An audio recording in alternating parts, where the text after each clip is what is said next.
Hey guys, Danny Johnson here, and today we're going to be talking about the Mach 460 audio tweeters. Okay, so we're just going to break one down, show you how to open it up. I do have a video on removing it entirely, and I'll put that in the video description if you want. You'll probably be able to see everything that you would need in this video too, though.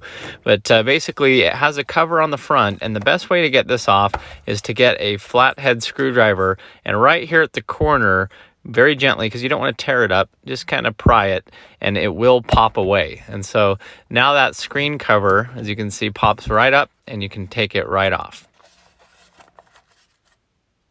Now over here on the left in that hole, that's where you would, there's a screw in there that you could take out to remove this from the car. We're going to be using a T15 Torx. So make sure that it's the Torx bit. You don't want to strip this out using a cross point or Phillips screwdriver or anything like that. And so we're just going to remove these two screws that hold this tweeter speaker in. And what you'll notice is a few things. First of all, these two screws hold the whole assembly together.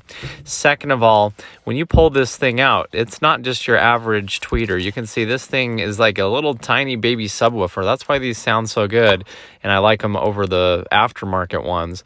But as you can see, it's wired in here and it comes down to the plug. And so my advice is not to remove it here at these two tabs. They're on there pretty firm. What I would do is, since this whole assembly is just held on by these two screws, right, with those two screws removed, you can actually just separate this whole thing. So you just pull it apart and then follow the wire down into there. So those two mounting points are what hold it together. As you can see, the plug is held in place by the assembly being put together, so now it easily comes out.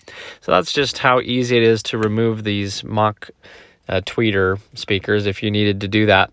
Another option you have, of course, is just to, if you have a whole new one, is just to take the cover off if it's faded and replace it with yours if you get a replacement Mach tweeter. So anyway, just wanted to share this with you real quick. Please check the video description for more videos like this. As always, thanks for watching, and please subscribe if you're new.